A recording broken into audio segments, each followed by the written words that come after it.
Welcome to my YouTube channel the concept simplified. मेरा नाम हरगुन सहानी है। I am JRF in commerce and NET in management. आज मैं आपके साथ एक वीडियो लेकर आई हूँ जिसमें हम डिस्कस करेंगे the most expected questions from unit 1 that is teaching aptitude. और ये क्वेश्चंस आपके UGC नेट एग्जाम 2020 के लिए बहुत ही ज़्यादा इंपॉर्टेंट हैं। इससे पहले मैंने एक वीडियो बनाया था जिसमें मैं जितने भी इम्पोर्टेंट टॉपिक्स बनते हैं आपके ईच यूनिट से, स्पेसिफिकली पेपर 1 से, उनको मैंने डिस्कस किया था। अगर आप उस वीडियो को देखना चाहते हैं तो मैंने उसका लिंक डिस्क्रिप्शन बॉक्स में डाल दिया है। साथ ही साथ आप आई बटन में भी on the right hand side आप देख सकते हैं। चलिए हम आज के अपने टॉपिक को स्टार्ट करते हैं। देखिए, मैंने इस पर्टिकुलर वीडियो को कुछ क्वेश्चंस में क्लासिफाई किया है। आप देख सकते हैं, पहली बात, कॉमन सेंस बेस्ड क्वेश्चंस। देखिए, टीचिंग एप्टीट्यूड में ऐसे बहुत सारे क्वेश्चंस हैं जिसमें अगर आपको नॉलेज ना भी हो, आप अपना common sense basic knowledge apply करके भी आंसर को निकाल सकते हैं। दूसरी कैटेगरी होती है रेपिटेटिव क्वेश्चंस। कुछ ऐसे क्वेश्चंस UGC नेट एग्जाम में मैंने जब एनालिसिस किया तो मैंने देखा कि ऐसे कुछ क्वेश्चंस हैं, कुछ ऐसे टॉपिक्स हैं जो बहुत ही ज़्यादा बार रिपीट हुए हैं, तो उसके लिए एक अलग कैटेगरी बनाई है। तीसरा, जो एक नया, अब जब से UGC नेट ऑनलाइन हुआ है तब से मैंने एक देखा है कि स्टेटमेंट बेस्ड क्वेश्चंस, ये कम से कम ये 2 सालों से ये स्टेटमेंट बेस्ड क्वेश्चंस में बहुत ही ज़्यादा एक इंक्रीज देखा गया है। कम से कम आपके क्वेश्चन पेपर में टीचिंग एप्टीट्यूड से आपको 2 क्वेश्चन स्टेटमेंट बेस्ड के होते ही होते हैं। उसको हम लोग इस वीडियो में अलग से डिस्कस करेंगे। चलिए हम स्टार्ट करते हैं। पहले हम कॉमन सेंस बेस्ड क्वेश्चंस को डिस्कस करेंगे। पहला क्वेश्चन है, which of the following is the key behaviour contributing to effective teaching. इनमें से कौन सा ऐसा एक की बिहेवियर होता है जो इफेक्टिव टीचिंग के लिए बहुत ही ज़्यादा इंपॉर्टेंट है। समराइजिंग, क्या जो स्टूडेंट बता रहा है उसको टीचर समराइज करे, या स्टूडेंट्स को इंकरेज करे कि वो अच्छे से अपना आंसर दे, या वो डायरेक्ट और इनडायरेक्ट क्वेश्चनिंग टीचर यूज करे, या वो एक्सप्लेन करे कॉन्सेप्ट्स को in a logical step by step manner. ठीक है, टीचिंग एप्टीट्यूड क्वेश्चन को सॉल्व करने की सबसे अच्छी एक अप्रोच हो सकती है। आप एक टीचर के पॉइंट ऑफ व्यू से सोचिए, ऐसा देखिए कि ऐसा इसमें से कौन सा बिहेवियर है जो आपकी टीचिंग को बहुत ही अच्छा और इफेक्टिव बना सकता है। इसका आंसर होगा answer number 4, that is answer number D. मतलब टीचर अब कॉन्सेप्ट की क्लैरिटी करने की ज़्यादा कोशिश करे स्टेप बाय स्टेप मैनर में। Next question, listening is important for a teacher too. Listening क्यों इंपॉर्टेंट है टीचर के लिए? क्यों?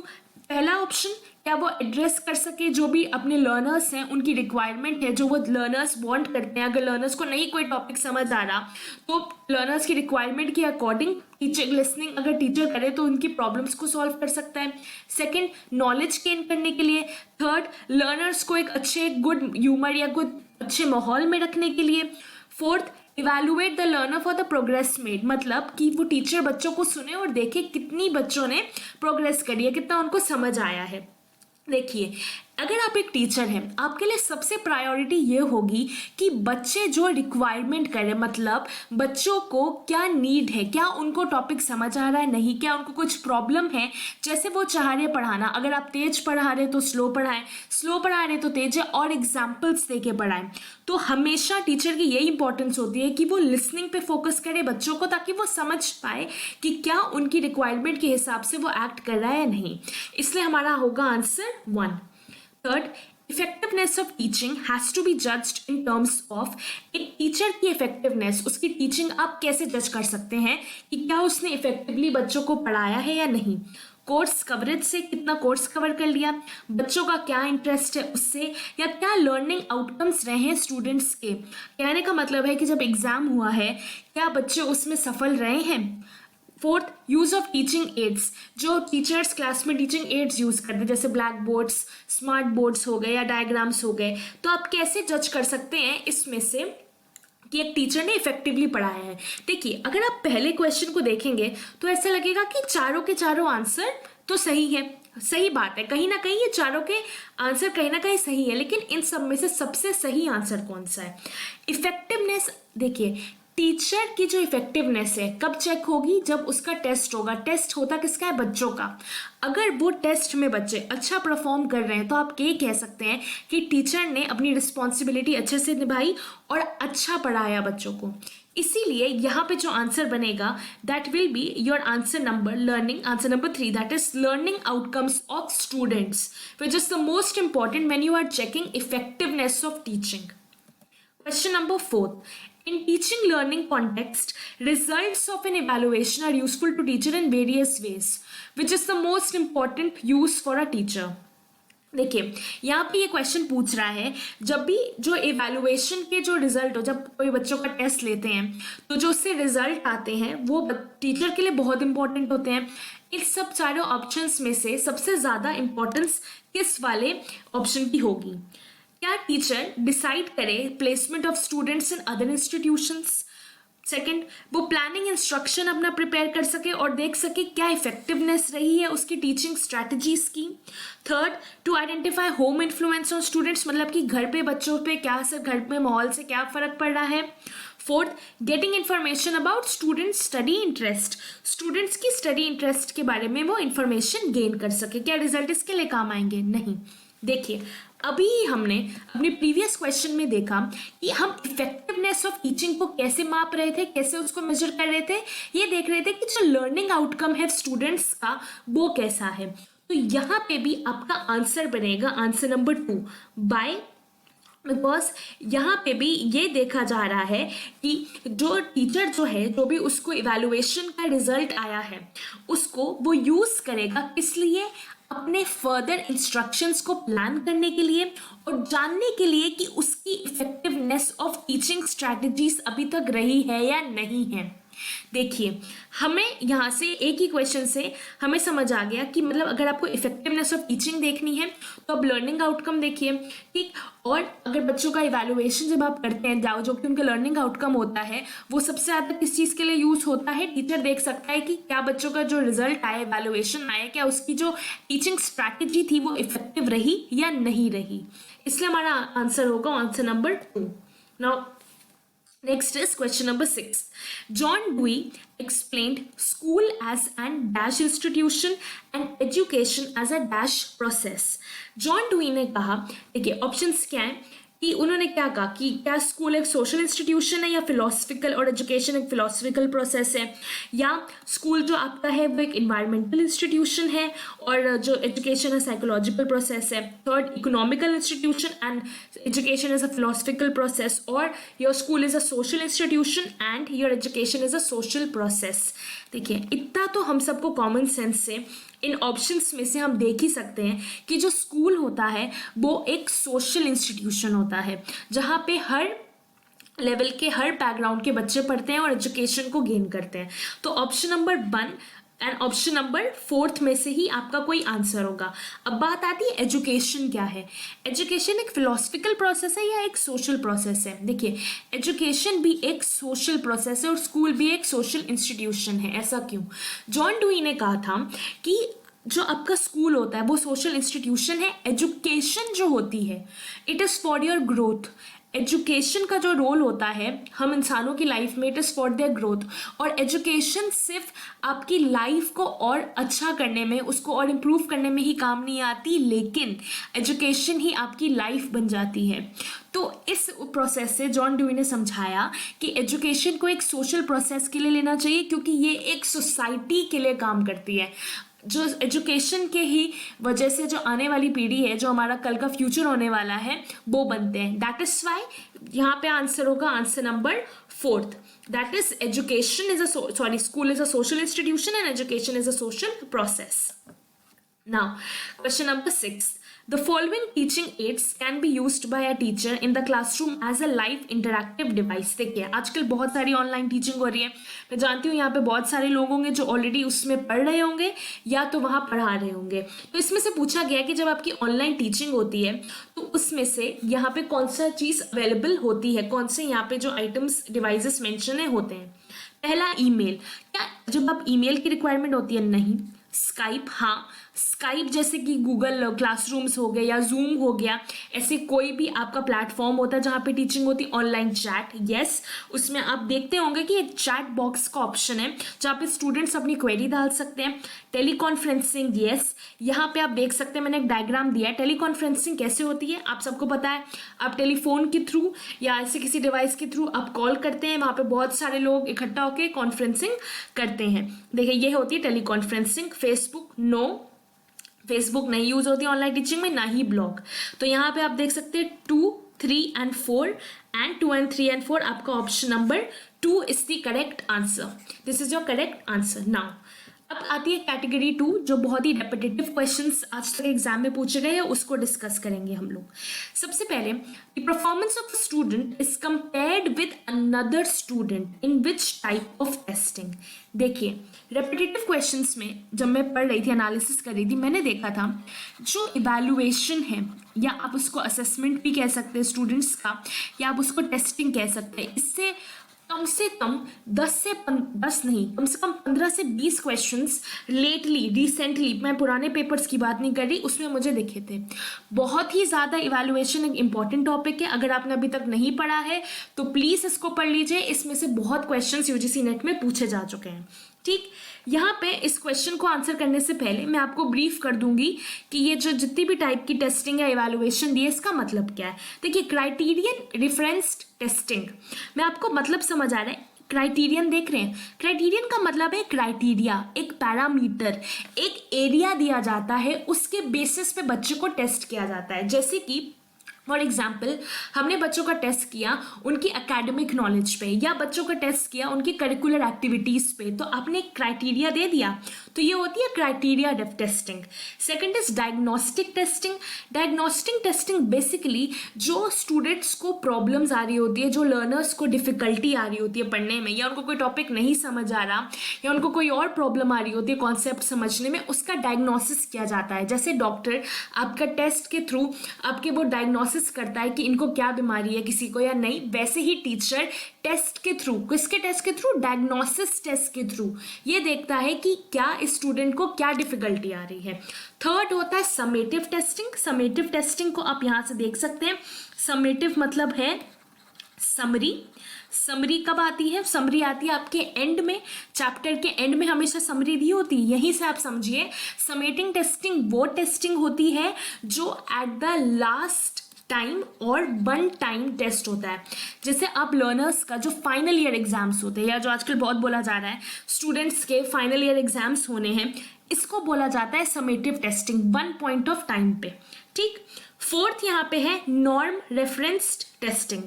नॉर्म रेफरेंस टेस्टिंग का मतलब है जब बच्चों का टेस्ट कैसे ले रहे, किस चीज़ को रेफर करके, नॉर्म को। नॉर्म का मतलब है अपने पीयर्स को या उनके क्लासमेट्स को कंपेयर करके, जब एक स्टूडेंट को दूसरे स्टूडेंट से कंपेयर करके जो टेस्ट होता है उसको कहते हैं नॉर्म रेफरेंस टेस्टिंग। और अगर आप क्वेश्चन देखें तो वहाँ यही पूछा गया है, जब आप एक स्टूडेंट को दूसरे स्टूडेंट से कंपेयर करते हैं तो वो कौन सा टेस्ट होता है, that is norm reference testing. यहाँ पे आप देख सकते हैं मैंने एक डायग्राम बनाया है। यहाँ पे एक टेस्टिंग मेंशन नहीं है ऑप्शंस में, लेकिन उससे बहुत क्वेश्चन पूछते वो होती है फॉर्मेटिव टेस्टिंग। देखिए फॉर्मेटिव टेस्टिंग को समझने के लिए फॉर्मेटिव और समेटिव में अक्सर बच्चों को कंफ्यूजन होता है। इसमें क्या है आप एक एग्जाम्पल से समझ सकते हैं। जैसे जब एक शेफ टेस्ट द सूप उसको फॉर्मेटिव बोलते हैं, and when the guest taste the soup उसको समेटिव बोलते हैं। कहने का मतलब है जब भी आप खाना बनाते हैं तो खाने को परोसने से पहले अपने गेस्ट को या अपनी फैमिली को आप टेस्ट करते हैं उसको। जब भी आप उसको पहले आप टेस्ट कर रहे हैं, मतलब उसको फाइनल उसका आउटकम आने से पहले जो उसको टेस्ट किया जाता है कि नमक ठीक है या नहीं ठीक है, उसमें चेंजेस करे जाते हैं, उसको बोलते हैं फॉर्मेटिव। यही होता है आपके बच्चों के साथ। जब आप स्टूडेंट्स को उनको क्विज दे के उनके साथ डिस्कशंस करके उनको आप प्रिपेयर करते हैं उनके फाइनल एग्जाम से पहले एक रेगुलर बेसिस पे, तो उसको फॉर्मेटिव बोलते हैं। और समेटिव यहाँ पे क्या लिखा है, when the guest taste the soup, मतलब जब आपकी फाइनली आपके जो गेस्ट आए हैं, ये जो आपकी फैमिली है जो आपने खाना बनाया है उसको खाती है, उसको कहते हैं समेटिव, जो कि होता है one at the last time, 1 time. यहाँ से मेरे ख्याल से आपको समझ आ गया होगा इन दोनों के बीच में डिफरेंस। नेक्स्ट इसी पे क्वेश्चन आया हुआ है, इस पे बहुत सारे क्वेश्चन आए इस टॉपिक पे, प्लीज इसको जाके अच्छे से पढ़ लीजिएगा, दैट इज इवैल्यूएशन सिस्टम। अब यहाँ पे हमें मैच द फॉलोइंग करनी है, ठीक। देखिए हम यहाँ से अपने ऑप्शंस सेट 1 को ना देख के सेट 2 को देखते हैं। देखिए यहाँ से अगर जब आप देखेंगे तो यहाँ लिखा है test and their evaluation interpretations based on group and certain yardsticks. Yardsticks मतलब पैरामीटर्स या क्राइटेरिया। तो इससे अभी आपने पिछले क्वेश्चन में देखा, जब भी आप टेस्ट करते हैं ग्रुप के बेसिस पे, अपने फ्रेंड्स के, पीयर्स, क्लासमेट्स के बेसिस पे, तो उसको नॉर्म कहते हैं, और अगर किसी पैरामीटर तो उसको क्राइटेरियन कहते हैं। तो कहीं ना कहीं D option will B 2। And यहाँ पे अगर आप ऑप्शंस देखिए मैच द फॉलोइंग है तो ऑप्शंस एलिमिनेट करने की कोशिश किया करें तो जल्दी होगा। तो आपका या तो ये होगा या तो ये आंसर होगा, ठीक। सेकेंड इज यहाँ पे लिखा हुआ है हमारा समेटिव। समेटिव में लिखा है grading the final and comprehensive learning outcomes evaluation. मैंने आपको क्या बताया था कि समेटिव में क्या करते हैं, फाइनल एंड कॉम्प्रिहेंसिव मतलब फाइनल एंड एक समरी फॉर्म में एट द एंड टाइम देखते हैं, उस बच्चे का इवैल्यूएशन करते हैं, तो उसको समेटिव बोलते हैं। So 20 option will be 3। C 20 option 3 यहाँ पे भी है और यहाँ पे भी, इसका मतलब आपको एक और देखना पड़ेगा। फॉर्मेटिव, फॉर्मेटिव क्या होता है, जब आप बच्चों का टेस्ट कर रहे होते हैं बार बार, कैसे आप उनका टेस्ट करेंगे, थ्रू क्विजेस एंड डिस्कशंस। मैंने अभी बताया था जब आप बच्चों का क्विजेस लेके, डिस्कशंस करके, उनका फीडबैक लेके आप टेस्ट करते ताकि उनको प्रिपेयर करते फाइनल आउटकम के लिए। तो as answer will be your fourth. As answer is fourth, that means हमारा option number A is the correct answer for this match the following. Continuous and एक कॉम्प्रिहेंसिव टेस्ट होता है, उसका ये मतलब होता है कि आप बच्चों को इवैल्यूएट करो रेगुलरली उनकी कॉग्निटिव एस्पेक्ट्स को। मैं कहने का मतलब है कि उनका इंटीरियर, उनको क्या नॉलेज ले रहे हैं वो, और क्या वो अंडरस्टैंड करके उसको अप्लाई कर पा रहे हैं। ये होता है कॉग्निटिव, कि उनको कितना समझ आया और उसकी समझ के अनुसार उन्होंने कैसे कोई प्रॉब्लम को कॉग्निटिवली सॉल्व किया, ठीक। Next question is 3, that is now. अब इसके बाद दूसरा रेपिटेटिव कौन सा टॉपिक है, दैट इज ब्लूम्स टैक्सोनॉमी, या आप कह सकते हैं यहाँ पे लेवल्स ऑफ टीचिंग पे भी बहुत सारे क्वेश्चंस हैं। हमारे जो लेवल्स ऑफ टीचिंग होते हैं उस पर भी बहुत सारे क्वेश्चंस मैंने देखे हैं। यहाँ पे भी मैच द फॉलोइंग करना है। देखिए सबसे पहला आता है मेमोरी लेवल। मेमोरी लेवल कौन सा लेवल होता है, जहाँ पे बेसिकली आपको रिकॉल, मेमोरी का मतलब क्या होता है, कुछ चीज़ याद करना। रिकॉल का मतलब क्या है, उसी को बार बार स्मरण करना या याद रखना, ठीक। तो मेमोरी लेवल रिकॉलिंग इन्फॉर्मेशन, मतलब is option is 3। And wow, एक का ऑप्शन सिर्फ 3 यहीं पे दिया हुआ है, लेकिन फिर भी मैं आपको यही कहूँगी कि जल्दबाजी नहीं करनी चाहिए, थोड़ा सा आपका और थोड़ा टाइम लगेगा, लेकिन बाकी ऑप्शंस भी फटाफट से चेक कर लीजिए। काफ़ी बार ये होता है कि आप एक ऑप्शन पे जाते हैं, बाकी ऑप्शंस आप ध्यान नहीं देते और मे बी वो गलत निकल जाते हैं। देखिए अंडरस्टैंडिंग लेवल क्या होना चाहिए, understanding level is when you are able to identify examples of a given concept, आप समझ पा रहे हैं, ठीक। Then there is creating level. Creating level में आप क्या करते हैं, बच्चे जनरेट कर लेते हैं। क्रिएटिंग का मतलब ही क्या होता है, जनरेट करना new ideas. And then there is left is analysing level. Analysing का मतलब जब आप चीज़ों को तोड़ तोड़ के समझते हैं। Isolating information into parts. Isolating means you are breaking और you are staying away the information into parts. So your answer will be yes, आपका आंसर 4th ही होगा इसमें भी। Now question number 4th, the basic requirements for an organising teaching and reflective level deal with. देखिए levels of teaching बहुत पूछा जाता है और लेवल्स ऑफ टीचिंग में मेनली आपका रिफ्लेक्टिव लेवल पूछा जाता है। यहाँ पे मैं आपको एक जल्दी से लेवल्स ऑफ टीचिंग का समराइज फॉर्म में बता देती हूँ। देखिए मेमोरी लेवल में क्या होता है कि जो टीचर है वो बच्चों को इन्फॉर्मेशन बस फीड कर रहा है, मतलब वो बता रहा है कि ये आपका जैसे लॉ ऑफ ग्रेविटी है, ये ऐसे होता है, न्यूटन ने ऐसे दिया था, उसको बस उन्होंने इन्फॉर्मेशन को दे दिया, स्टूडेंट्स को फीड कर दी। अंडरस्टैंडिंग लेवल में क्या होता है, अब जो इन्फॉर्मेशन स्टूडेंट्स को फीड करी गई है उसको, इन्फॉर्मेशन को स्टूडेंट्स समझते हैं, ठीक, उसको एनालाइज करते हैं, उसको समझते हैं एग्जाम्पल्स के थ्रू। वो खुद देखते हैं कि क्या लॉ ऑफ ग्रेविटी अप्लाई होता है, वो जो इन्फॉर्मेशन उनको उनकी तरफ फीड करी गई थी, फेंकी गई थी, उसको वो ग्रास्प करते हैं और समझने की कोशिश करते हैं। फाइनल आता है reflective level. Reflective level highest level होता है टीचिंग एप्टीट्यूड का, जिसका मतलब होता है कि ना केवल बच्चों ने इन्फॉर्मेशन ली, ना उसको समझा, लेकिन अब उसको वो प्रॉब्लम सॉल्विंग में, जो उनको रियल लाइफ प्रॉब्लम्स आ रही हैं उसमें भी वो अप्लाई करते और देखते हैं क्या जो उनको उनके टीचर ने इन्फॉर्मेशन दी थी, क्या उनको जो प्रॉब्लम्स रियल लाइफ सिचुएशन में आती हैं उसको सॉल्व कर पाते हैं या नहीं। यहीं से आप देख सकते हैं, यहीं पे ये पूछा गया है कि बेसिक रिक्वायरमेंट क्या होती है रिफ्लेक्टिव लेवल की, that is helping explore and explain problems and their solutions to the students. So your answer will be option number 2. This is your answer. Next, fifth question, which of the following statements about teaching aids are correct? फिर से एक और topic जो बहुत पूछा जाता है, teaching ads, इसके बारे में भी बहुत डिफरेंटली और बहुत सारे क्वेश्चंस पूछे गए हैं। ठीक, टीचिंग एड क्या होता है? एड का मतलब हेल्प होती है, ऐसी कोई भी डिवाइस जो एक टीचर को उसकी टीचिंग के दौरान उसको हेल्प करे। फॉर एग्जाम्पल यहाँ मैं आपको पढ़ा पा रही हूँ, मैं आपको कैसे पढ़ा पा रही हूँ? ऑडियो विजुअल एड की वजह से पढ़ा पा रही हूँ, अपने लैपटॉप की वजह से पढ़ा पा रही हूँ, इस प्रेजेंटेशन की वजह से पढ़ा पा रही हूँ। तो मेरे लिए यहाँ पे जैसे कि पावर पॉइंट टीचिंग एड हो गई, audio tips, video tips teaching add होती हैं, वाइट बोर्ड होता है, चॉक बोर्ड, स्मार्ट बोर्ड्स आजकल आते हैं, वो टीचिंग एड्स होगी, फ्लिप चार्ट्स हो गए, जो भी एक टीचर को बच्चों को उनकी समझ बनाने में हेल्प करे, that will be your teaching add. तो यहाँ से पूछा गया कौन सी स्टेटमेंट्स टीचिंग एड के बारे में सही है। First, they help in retaining concepts for longer duration. Yes, वो कहने का मतलब है कि वो बच्चों को जो उनको समझाया जा रहा है उस कॉन्सेप्ट को लंबे समय तक रखने के लिए करते हैं।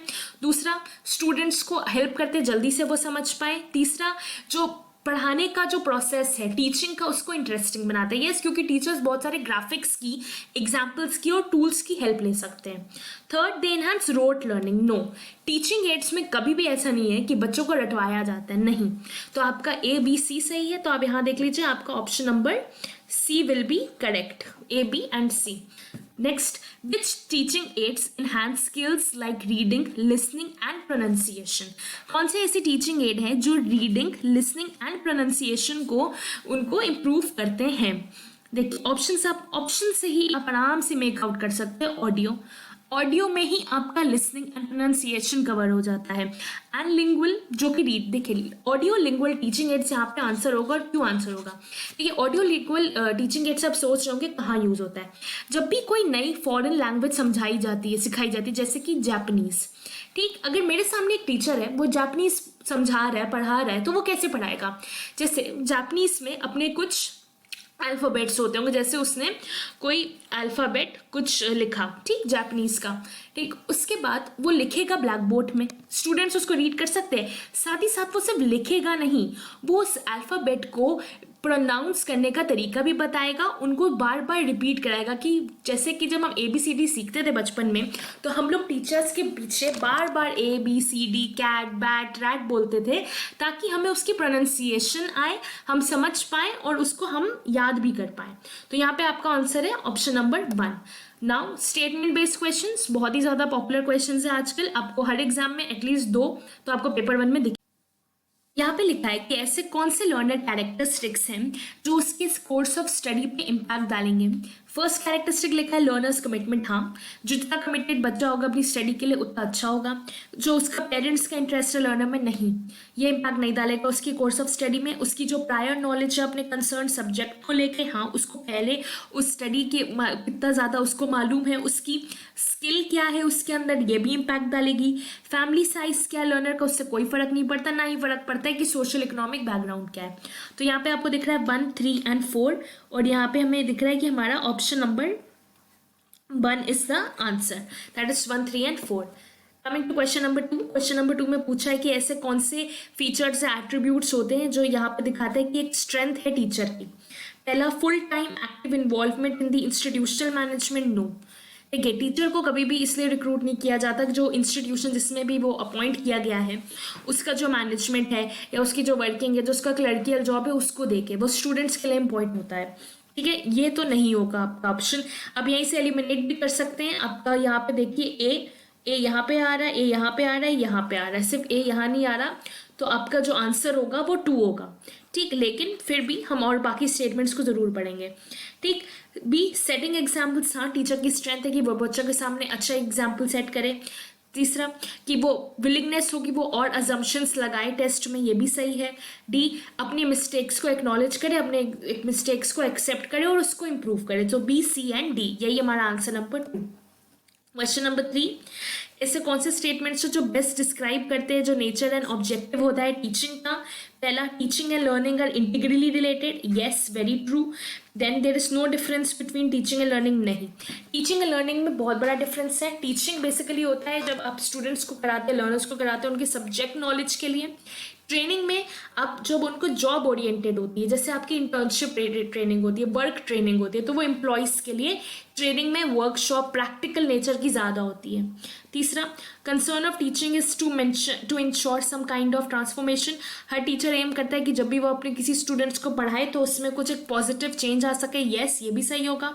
All good teaching is formal in nature, नहीं, ऐसा कोई ज़रूरी नहीं है कि एक टीचिंग होने के लिए एक कोई आपका सीनियर, जैसे यहाँ पे 5th पॉइंट भी है, कोई सीनियर प्रेजेंट हो, आपसे आपका जूनियर भी पढ़ा सकता है, आपका फ्रेंड भी पढ़ा सकता है, या आपसे और भी छोटी उम्र का बच्चा भी आपको पढ़ा सकता है, तब भी वो टीचिंग होगी। Teaching is not related to age, it is not necessary वो फॉर्मली हो, आप फ्रेंडली मैनर में भी हो सकती है। Teaching is a social act whereas learning is a personal act, very correct. क्यों ऐसा? जब हमने अभी देखा था, जॉन ड्यूई ने ये बोला था कि जो आपके स्कूल होते हैं वो एक सोशल इंस्टीट्यूशन होते हैं और जो आपकी एजुकेशन होती है वो एक सोशल प्रोसेस होती है। उसी तरह से टीचिंग भी तो एक सोशल एक्ट हुआ। And learning is a personal act because ये एक पर्सन टू पर्सन डिपेंड करता है स्टूडेंट पे कि उसका टीचर तो उसको पढ़ा रहा है तो वो कितना उससे गेन कर पाए। तो यहाँ पे हमें जितने टिक्स कौन से दिख रहे हैं, दैट इज 1 पे टिक है, 3 and 6, 1, 3 and 6, so your answer is answer number C। Next question, कौन से फैक्टर्स है जो टीचिंग को इन्फ्लुएंस करते हैं? टीचर का subject knowledge, yes very true. उसका जो सोशल इकोनॉमिक बैकग्राउंड है, no. Then communication skill of teacher, very true. Teacher की ability to please the students, no, teacher is not there कि वो स्टूडेंट्स को प्लीज कर सके, उनको खुश कर सके, ठीक। Teachers personal contacts with the students, no never, बिल्कुल भी उसके टीचिंग को इफेक्ट नहीं करने चाहिए, क्या उसके जो पर्सनल रिश्ते हैं स्टूडेंट्स के साथ। Teachers competence in managing and monitoring the classroom, yes, teacher में कितनी क्षमता है कि वो एक क्लास को मैनेज कर सके और उसको मॉनिटर कर सके। तो हम देख सकते हैं A, C and F, so answer is A, C and F, also very true. That is answer number D. Now question number 5, which of the following statements best represent करते हैं टीचिंग एंड लर्निंग रिलेशनशिप्स को? पहला statement, when a student fails in a test it is the teacher who fails, yes, जब एक student अच्छा perform नहीं करता test में, इसका यही मतलब है एक टीचर ने उसकी तरफ ध्यान नहीं दिया या उसको अच्छे से पढ़ा नहीं पाया, समझा नहीं पाया। देन एवरी टीचिंग का यही एम होता है कि ज़्यादा से ज़्यादा लर्निंग टेक प्लेस करे। It can be teaching without learning taking place, इसको इंपॉर्टेंट है, समझिए। देखिए, टीचिंग को एक टीचर करता ही है, ठीक, लेकिन ज़रूरी नहीं है कि हर बार जब वो पढ़ा रहा है तो लर्निंग हो, क्योंकि मैंने क्या बताया था, learning is a personal act, it depends upon students कि वो कितनी इच्छा रख रहे हैं टीचर से अपनी नॉलेज को गेन करने के लिए। तो टीचिंग, हाँ ऐसा है कि हो सकती है लेकिन लर्निंग ना हो। इसी के ऑपोजिट आप ऑप्शन नंबर 4 देख सकते हैं जहाँ लिखा है there can be no learning without teaching, नहीं, ऐसा नहीं है। यहाँ पे लिखा गया है कि कोई भी इंसान कुछ लर्न नहीं करता अगर उसको टीच नहीं किया जाता, उसको सिखाया नहीं जाता, ऐसा कुछ नहीं है। हम बहुत सारी चीज़ें हैं जो हम सेल्फ लर्न करते हैं, अपने आप से सीखते हैं, हमें कोई सिखाता नहीं है।